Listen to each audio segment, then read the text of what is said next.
They say small business is the backbone of America. So, what's the best way to support a small business? It is to learn more about them and share with your family and friends.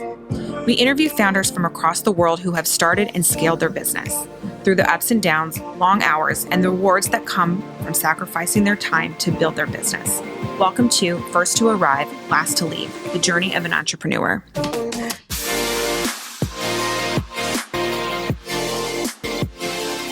All right, welcome to another episode of First to Arrive, Last to Leave. I'm Erin Greger. Unfortunately, my co-host Courtney had something pop up in Florida, and I still wanted to talk to Kate today because, I got emotional reading about you. I got emotional, with 5 words talking to you. So I did not want to move this meeting, and I'm so honored to have you here. Today I have Kate Eisler. Kate, welcome. Thank you so much. I'm thrilled to be here. Oh, so thrilled to have you. So Kate is CEO and co-founder of W Marketplace. She's an author of the book Breaking Borders. She's a speaker. She's an entrepreneur. She's a former tech executive for Microsoft. We have so much to talk about, Kate. And thank you so much for joining us. So, all right. So usually we start like where you started the business, but I know you have a really great storied history that I want to cover before we jump into the business, because I know that had a lot to do with leading into the business, and I don't want to, quickly go over this. So can you talk a bit about what was happening in your career? Like I mentioned, you were 20 years in Microsoft. There's some unhappiness going on, and we can even go, through some of the stuff at Microsoft. You end up having to find another job, and it's a bit more difficult than you think. So can you talk a little bit about that rising within Microsoft, and then where you kind of found yourself in a bit of a conundrum? You bet.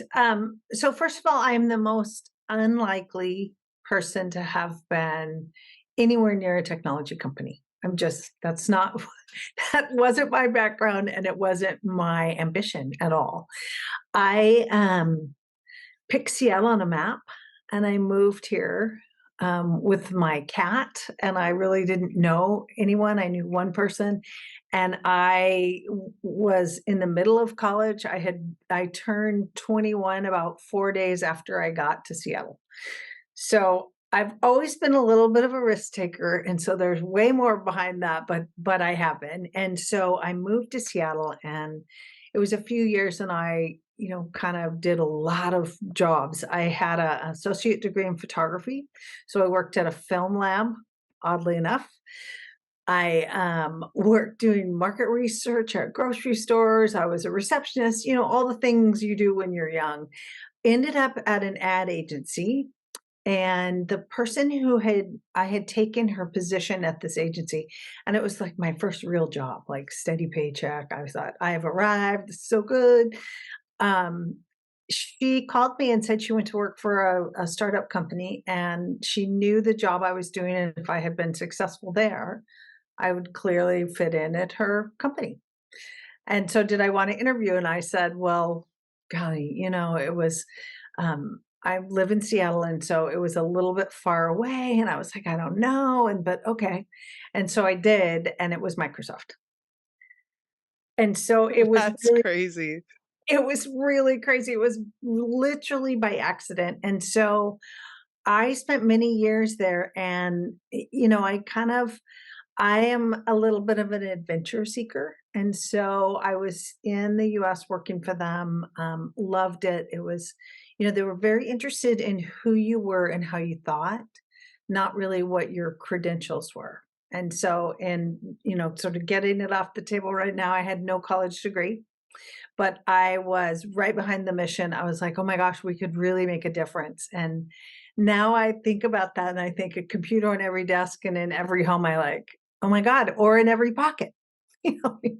And so, that was crazy. So I did that, but a few years after I worked there, I got an email about a guy that worked at the company who I knew, who I didn't have a lot of respect for, and he had been promoted and was moving to Paris. And I was like, oh, I can totally do that. Why not? And so I raised my hand, and within a very short period of time, I got offered a job in the Middle East. So I talked my husband into quitting his job and taking our then 2-year-old to Dubai in the early 90s. Wow. I'm So okay. I don't want to pause the story, but I just have to say I'm so freaking impressed that you were at a place where you're like, hell yeah, I want to go too. Like, and you raised your hand. So not many women do that, but keep going. I'm sorry. what exactly. And so I did that throughout my career. I've done that throughout my career. And I promised it would be 2 years. And so, like everything, 6 international moves later, 3 kids in 20 years, we came back to the States. And so, but one of the most important things about that is that it is women self-select out. We decide that we can't do things because people depend on us, our families, our husbands, we have children, we don't have the right qualifications or the money or the networking. Okay, I didn't have any of those. And I think that, and I know that was a while ago, but I've continued to operate like that. Mm. And I really tell this story and really talk about it because it's important not to do that. You never know till you try. Yes, 100%. How Mm. were you raised? Because I'm really curious about that. I grew up with a father who was very progressive in a lot of ways, still kind of old school in ways too, but it was very much like he taught me the finances. He told me, like, showed me why he was making certain decisions. So I learned a lot there. Did you grow up like, I would love to know like where you got the confidence at such a young age. Now women kind of understand why we mess our, you know what I mean? We learn these Yeah. things, but to know Yeah. that 20 years ago is really amazing. That is a fine question, and all of my family members ask me that regularly because they think, "Where are you from?" Because no, actually, I spent the first 10 years of my life living in motels. So my Wow. father ran Holiday Inns, and so not nice ones, motels. And so we lived on the property, and so I moved a lot, and I had the benefit of observing a lot of people and a lot of different lifestyles. And so I was a little bit, from the word go, I was interested in what could be. And so I actually left my home at about 15. And so I have just, kind of tried things out. And again, not all of them successful. And I'm very honest about that. I've made some really great decisions and some really bad decisions in my life and in relationships and in parenting and in jobs. And I think that it's important to say that, there's no storied career or no storied life. And you learn and it's what you do with it. And I am a huge proponent of, listen, if anyone's doubting whether they should try it, call me and I will say, what's the risk? Really weigh out that risk. And can you sleep at night if you don't? Mm, And that's where I always was. I'm like, oh my gosh, I could have an easy life and I could sort of live this way. And I've built a yeah. life around that. But gosh, what if I don't try this? Has been my philosophy. So no, I wasn't raised that way. I am a very much a gosh, I can try that. And why can't I try that kind of a person? And that's how I've always worked. Oh, I love it. Okay, so let's go to W Marketplace. This in the story of, what made you decide to start this and, a little what led you onto the entrepreneur path. Can you talk about what was happening where, you know, the storied career kind of was falling apart a little bit and you decided to make your own path? Absolutely. So I had amazing opportunities with Microsoft and lived all over the world and went to places I never imagined and really enjoyed it until I didn't. And I came back to the US and, I was like every other mother and wife. I was the sole breadwinner and I had a kid in college and a kid in high school and one in middle school. And I'm like, oh my gosh, I have all these responsibilities and I'm tied to this. And I was miserable because, I had gotten to a level at the company where I had lots of responsibility, But when I looked around, I thought, I don't want to do this forever. And I had a terrible boss, which we've Yeah, we've all all been had in those them. shoes, right? And so I was at that point where I was like, but I can't do anything about it. I'm powerless. And so I, like many, stayed 2 years too long. And when I did leave, my self-esteem was so low, and I had decided that I was useless and tried to get a job, because I thought, okay, well, I've had all this experience.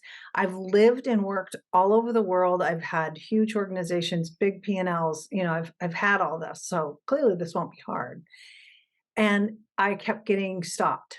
And people would say, well, where'd you get your degree and what was it in? I was like, well, I didn't, and I don't have one, but I have all this experience and You only have like 20 years of experience at Microsoft, but uh-huh, yeah. yeah, come on. And they were like, yeah, well, that's a requirement. Uh, I was like, okay, well, I don't have that. And so a friend of a friend kind of got a hold of me and said, I have this idea for a startup and we have funding lined up, but the guy won't give us the money until we have somebody reasonable to run the company. So I was like, well, how hard can that be? I'll do that, sort of. Well, okay, let me just say I know exactly how hard that is, and that's not even close to what I'm doing today because I unfortunately learned a lot of hard lessons and lost a lot of money. And during that time decided, oh gosh, I've got to finish school too. And so I worked at my startup from like Sunday night till Friday night. And then Friday nights I would, I did a bunch of online classes. I did summer classes at the university. So I'd take off in the mornings and then write papers at night. It was like crazy for about a year. But I finished school and I was, kind of in that place where I was like, okay, well, I'm not a very good entrepreneur, but now I've learned a lot of lessons and I've graduated. But during that time also, I had learned about International Women's Day while I was overseas. And I was so inspired by the fact that most countries, even countries, so I spent time in the Middle East, Eastern Europe, Central Asia, all over the world where you would think would be less hospitable to women. Hmm. And, in those places, they celebrated women's contributions across a bunch of areas of life. So social and culture and economic and, all of these things. Whereas when I came back to the US, we celebrated Mother's Day. I Yep. was like, well, I like being a mother, but that's not the whole me. And Mm-mm. so I need to expand this. And so a friend was living here from Europe and we were like, okay, well, we're kind of having a hard time, entrepreneurship's hard, school's hard, miserable. Let's go to an International Women's Day event and it'll make us feel better. And we couldn't find one in Seattle. Wow. Crazy, right? And so Yeah, there's really not a lot though. no, we were like, okay, well, how hard can this be? Let's have one, as you do. And so we did, and our first event was in 2015, Hmm. 80 people there, and by 2020, we had about 600 people that would That's come, amazing. yeah, and we founded a nonprofit, and that is still in ongoing, and we still work on that a lot. I have a co-founder who was actually that friend, and that's called Be Bold for Change. And we celebrate women. We celebrate women and girls, and really work on giving them space to talk and to engage and to be bold, really. Hmm. And so that is fun, and we still do an International Women's Day event every year. Is it in Seattle only, or do you go around to other places? We go to other places now. So we're in Seattle. We did our 8th event this year in Seattle. We opened an event in London this year and in Paris next year. Wow. We're looking at Atlanta for 2024 also. Ooh, Yeah. awesome. So That's amazing. I did events for a big entrepreneur event. It's no joke. it's no joke. But it's what led me to what I'm doing now. So that, I had 2 introductions to entrepreneurship, both from a for-profit that was not so successful and nonprofit that was. But, I'm never deterred. Yeah. So, and so 2020, we had our event, and it was actually the 7th, I believe, of March. So the day before International Women's Day, just as the world was closing down. Yeah. And, it was like, okay, well, we had sold all the tickets and then everything started to kind of fall apart in the US. And then when it was very clear that it wasn't going to be 2 weeks, Mhm. and the impact was so disproportionately felt by women, I felt like, okay, well, now I am not a very good puzzle person. There's only so much I can cook. And I have an abundance of resources and just enough tech experience to be dangerous. And so I was like, well, here's the thing. I need to do something to support women's economic issues and help them. And everyone was online shopping. So we started the W Marketplace. So how long did it take you to go from, "I have this idea," to, "Here's our website, go shop"? Oh my gosh. I have been told by many of my business partners and my co-founder in the W Marketplace that my how long something takes to do is broken. They're like, everybody has that mechanism and yours doesn't work. I'm like, oh, well. And so we actually got our business license in May, and we were open and transacting in September. That's amazing, because it's like, you can buy straight from your site too, like, that's the hard Absolutely. part. Yeah. Absolutely. And that's the thing, I think about it, we have over 500 women-owned businesses that are on the site selling Wow. products and services. We have about 9,000 products right now, and Wow. you can buy from as many of them as you want at one. So think Amazon for women. That's a very complex back end too, so that's really impressive. So how do you vet the women that come on? And then, I mean, I can't imagine the management of it too, but how do you vet to bring them on, and where they can be listed? Is it, I just show up, or do I have to have certain things? So we're not a certifier. So we have a bunch of different sort of categories of businesses and types of businesses, really. So when I think about, you can absolutely show up and we have a, sell on the site. We approve your products and look through them and make sure that they're legitimate products and that you're, kind of have a business to run. And so that's the thing. But we are not going to go in and certify women owned or not. Okay. There is a section for women-owned that we take certified women-owned and we put them into a specific collection. So if you wanna shop by only certified women-owned, you can do that. We have, community identifiers, and so we're a pretty diverse group of sellers and women on the site. So right now, I think we're about 15% Black-owned, we're 11% AAPI, about 8% Latina, What's 2% AAPI? Sorry, I don't know. Asian and, Oh, Pacific. Yeah, okay. island. Yeah, and Thank so you. yeah, sure. And then we are LGBTQA+, and we're about 2%, and then 2% veteran also. So it's a That's pretty broad amazing. group. Yeah, I mean, we're representative of women. Yeah. I mean, there's a lot of us. We start 40% of the businesses in the US. Wow. Yeah. Yet we're so underrepresented everywhere. Like, it's crazy. So you're 3 years in now to this business. What have been, like, some of the big obstacles you've had to overcome? And just, I mean, this is a whole new industry, like you said, I knew tech, but didn't know tech.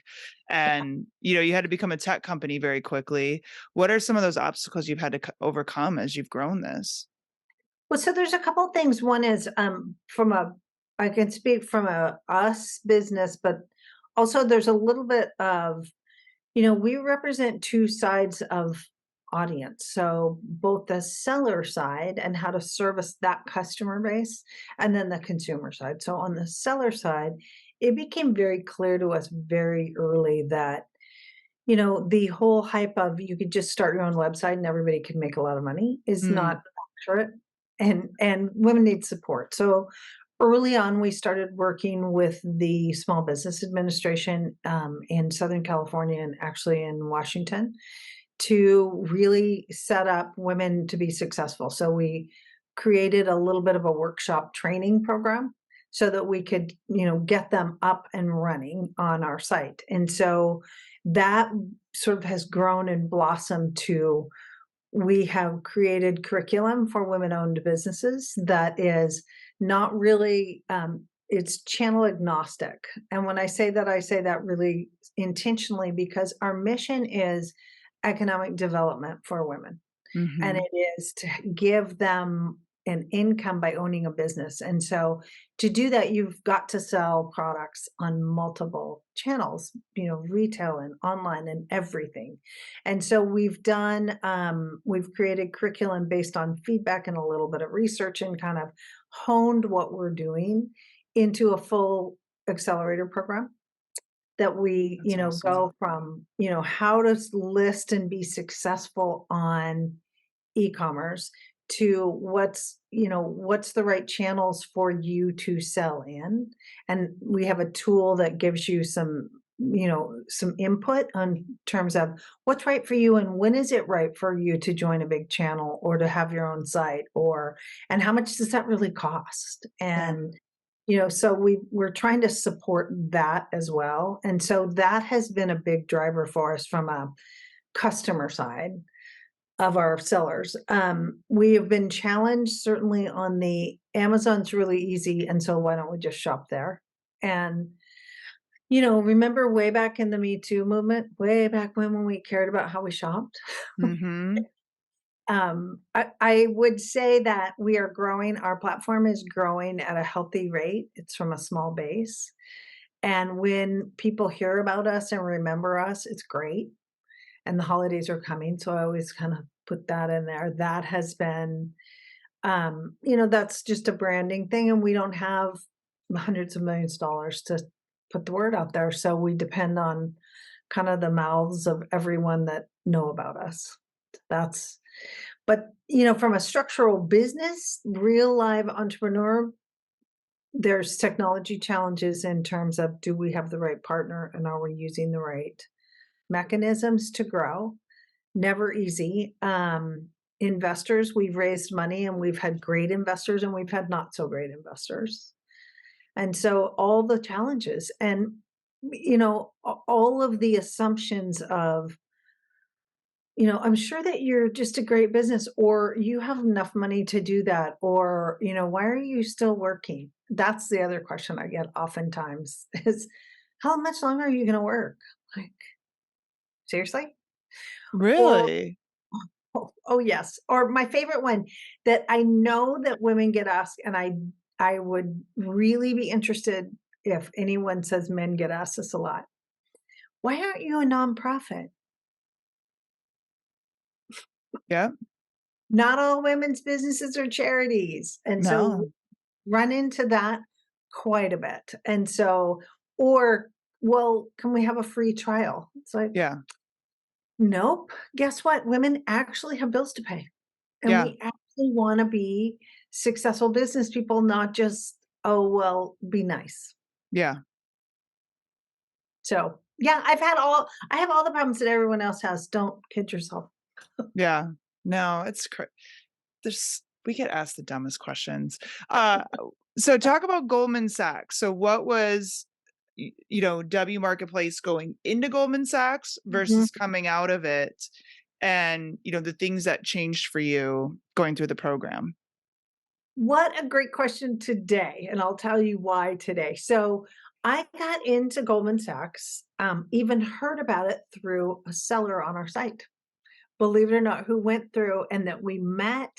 And she was like, "Oh my gosh, this program would be great for you." And I was like, "I don't know." And of course, this is like classic, right? Yeah. Oh, I've been in business a really long time. Why would I need this?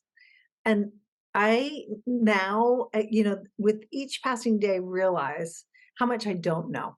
I thought I Mhm. knew everything several times in my life, and I'm told, "Oh, yeah, actually, I don't know anything." No. And so that is a regular occurrence, and Goldman was a very good example to, oh my gosh, just takes 3 steps back and really dig into what you don't know and figure that out. And so I got in through a seller. I went through the program and I went through a national cohort. So I'm national cohort 17, 18. I can't remember which one of those. We graduated together is why I'm a little iffy on it, Yeah. but it was great. It was so much work, but it was such good work to kind of dig in. And the relationships I made through that program, were great and fun. And we had the week in New York. And just today, as a matter of fact, I had a call with one of my cohort that I've known that we've kept in touch. And I am working on a giant grant proposal for Ghana to bring Ghanese women entrepreneurs our accelerator training and then help them bring products into the US and have access to that. Mm. I'm doing the same for Ukraine. So exciting and such a cool opportunity for women. But this, one of my cohort said, I'll review the grant. I've done this before, and ends up knowing people in Ghana and supporting. And you just kind of go, this is such an answer to all of my struggles. Last night, sleepless, going, okay, do I have the right things in this application? And how do I learn this? And it's so hard. And the second I reached out and said, I need your help, he was like, oh, okay, sure. And then it was, and there's things that you can help on this and this and this, and we can work together. And I was like, it was my morning this morning. It was so great. That's So amazing. I'm a fan. I am a fan. I want Goldman to extend their national program and, like they do markets in New York and things. And Yes. I'm working on them to use us as the e-commerce piece of that showcase market. Oh, that would be fantastic. And so I did Dallas. Mhm. That's where I'm from, and we have a cohort here. And I always said, like, I thought the magic was the program, like going through the program, and you hit the nail on the head. It's really what comes after the program, and it's the people you meet. I mean, just the connections. Courtney and I started this podcast, we're just about a year in, and just we interview a lot of Dallas people, but meeting people from all over the nation has just been tremendous. And it's like we're all in this together, right? We're all facing the same things, we're all doing, and it's those, like you said, it's those little things of, I need this. Oh, you've been there before, or someone, or you've done this, and it's really tremendous. And I don't know how the national cohort does it. We have a lot of local stuff like I have an event tomorrow I'll be going to for the half a day, where I just feel so blessed. It's like a family. Like, I can't describe it any other way. It's not just coworkers or networking. It truly is like a family. Yeah, I think that it is the greatest example of no one does it alone. Right. Everybody says, oh, they're a self-made person or they're an entrepreneur. So you think about, well, they're doing their own thing. It's like, don't kid yourself. No Mm-mm. one ever does this alone, whether it's a team or whether it's, anyone in your circle, your family, your friends, they're all engaged in your business. If you're an entrepreneur, I can guarantee it. They're all in it. And the Goldman is like, okay, well, that's a big piece of my network that is supportive of me every single day. Mm-hmm. And Yeah. so I'm a fan. I really am. And I just think, oh my gosh, I hope they have continuing programs for the national group. That's the hard thing is I wish that we were together, and we have a WhatsApp channel that a bunch of us that met in New York contribute to. Yeah. Well, did you go to the DC? Was it before DC that you went through, or? It was so we just finished. I was in New York in the end of May this year. So we just Okay. finished. You just finished. You guys did DC just before. Yeah. So make sure DC is on your, like, on your calendar when I've heard rumors it'll be 2025, but just make sure it's on your calendar because it was absolutely phenomenal and amazing. And my only regret is I wasn't there for the full, like I came in for the programming, right, the night before and just like take advantage of every day they offer because it's tremendous. So what's next for W Marketplace? Oh my gosh. So next really is to expand our accelerator program. I am very intent on supporting women's economic development. I mean, wage parity is great, and I am very supportive of that. That is not going to be in our lifetime. Mm-mm. We're just not moving fast enough. And the ways in which women are going to succeed, and money talks. So we need that money is to invest and own a business. And so I think it's incumbent on all of us to support one another. There's plenty of room. And so for me, that is giving women the resources and the tools that they need to be successful. Online is the biggest opportunity that has been around for years. It is the democratization of sales. I mean, Mm-hmm. think about it. We just did a huge cohort for our accelerator for entrepreneurs in rural North Carolina. Wow. Come on, they all of a sudden have a global market with whatever they're doing, so there was these great snack sticks, and now she's got a global market that she That's could never amazing. have before. And so I am absolutely sure that we are going to continue to build this business and make it accessible to everyone, both buyers and sellers. So we need more buyers to keep the sellers happy. Yeah. And then I think, for me, eventually I write a lot for Entrepreneur Magazine. And I think I'll eventually write another book because I keep a journal and I write. It's the way I process. And so I eventually think I'll probably do another book. I love it. And yeah, I want to go back to your book too, Breaking Borders. So, can you talk a little bit about, because you're a published author too, as I mentioned at the beginning, can you talk a little bit about Breaking Borders and your first book? Yeah. Never on my bucket list to write a book. And like I say, I write to process. And so I spent most of my career traveling, which means a lot of airplane time. And, Mhm. so I write a lot on the airplane. So read and write, but write a lot. And so when I left Microsoft and was kind of in, not a great place, I started writing and kind of reflecting on what I was doing. And while I was going to school and doing all this crazy stuff, I had someone reach out for me from the alumni group at Microsoft that said, "Listen, I know a publisher that's looking for content, and I know you have a story, don't know you, but interested in, doing this." And so I was like, "Well, okay, why not?" So I Googled a book proposal. What the heck does that mean? And so she set up a meeting, and the publisher was HarperCollins, so that was kind of fun. Yeah. And yeah, so I met with them and they bought the book and they were like, "Well, how many how many words do you have written now?" I was like, "Well, like, I don't know, 60,000." And they're like, "Oh my god, you have a book." I'm like, "Well." And so, I ended up, certainly having to kind of redo and fix it. But I ended up having to cut a bunch of like 13,000 words Wow. because it just wasn't, they were like, structure it this way. And the book is structured with certainly stories, but at the end of every chapter, I have lessons. And it's really important. And they're lessons in terms of real legitimate business lessons that I learned. Because as I said, I made several forward moves in my career and in my life, but those were always accompanied by backwards moves and sidewards, all kinds of, it's never a straight line. Yeah. And so No. I talk about the lessons that are good, bad, and, not so good.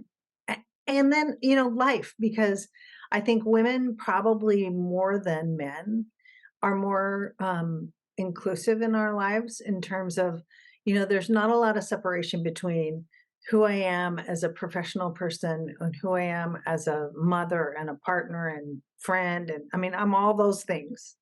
And so I talk about things that I did that were great that progress my relationships or my, kids along, or things that I did that were really dumb that, did not help anyone.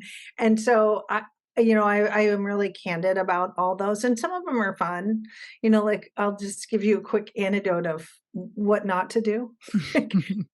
When I traveled a lot, and when I started my first job in Dubai, I went with first time by myself, and I was all excited and nervous, and so I packed every little suitcase that I had because I was gonna be there for, like, 2 months before my family got there, and I was like, "Okay, I'm gonna have everything set up." Well, it was expensive and dumb to take all those little suitcases because it never occurred to me that I had to pay for all of them. And I had to negotiate in the middle of the night being in Dubai with all those suitcases into a taxi, into a hotel room. I mean, come on. It's so, you know, there's real life stories like that. But and I think that you have to be open to telling and laughing at the dumb things you do. We all 100%. do them. We We all do all do them. Yes, them. 100%. Well, I love it. I know your book is available on W Marketplace. We're gonna have a link to it too, and go there. And of course, we'll have a link to W Marketplace also. I have a question for you that's a bit random, but I have this. I talk a lot about it just with women and I run a podcast production company, so a lot of women will talk themselves out of creating a podcast. They'll not show up. Like if I have 3, 4 women lined up for either one of our clients or even for this podcast, one's not showing. I guarantee it. Like, and we get a lot of stuff, like we juggle a lot. I know that. But what do you see as one of the biggest things women do, um, just to kind of stand in their own way, like advice you'd give women just from what you've seen as women, in the marketplace and growing their own businesses, that they can overcome? I don't think we realize we do it. I have to stop myself too sometimes. Oh, I do too. I get in my way more than anyone else does. And it stems from, I can't do that, or who do I think I Hmm. am? And it's so simple. It's like, tell yourself that you can do this and Hmm. I subscribe to having a council of women. So they're my close friends and colleagues that will support me, but will also tell me that I'm being ridiculous, or don't be a jerk about this, or you made the wrong decision. Find your counsel. And, I call my counsel people every now and then when I know I'm about to do that and say, "What do you think?" And they're like, "Get out of your own way," or "Stop it," "Go." And so all you need, and then, sometimes all you need is that. And you go, "Oh, yeah. Why am I prioritizing this over that?" And, so 2 pieces of advice. One is, don't talk yourself out of things before you try them, because what's the worst that can happen? And second is, get a counsel that knows you well enough that you don't have to go through the context. All you do is call and say, "Here's what I'm thinking." And they will generally say, "Ugh, don't be ridiculous, go." I love it. This is a great group of women to have around. Yeah. Yeah. It's a great group. I love my counsel. They're the best. I love the idea of a consult. All right. Well, Kate, thank you so much for joining us today. I love talking to you. I love what your mission is. I love what you're doing. Um, Connect with you. Is it wmarketplace.com? Is there anywhere else you want people to go to connect? Yes, absolutely. Come to my LinkedIn. I spent many years being too busy, never too busy. And I love the community building, and I truly love it. So I'm just on LinkedIn, Kate Eisler. So Okay. come there. I'll find you over there too. I love LinkedIn. Yeah, great. All right. Well, thank you so much again, Kate. I really appreciate your time.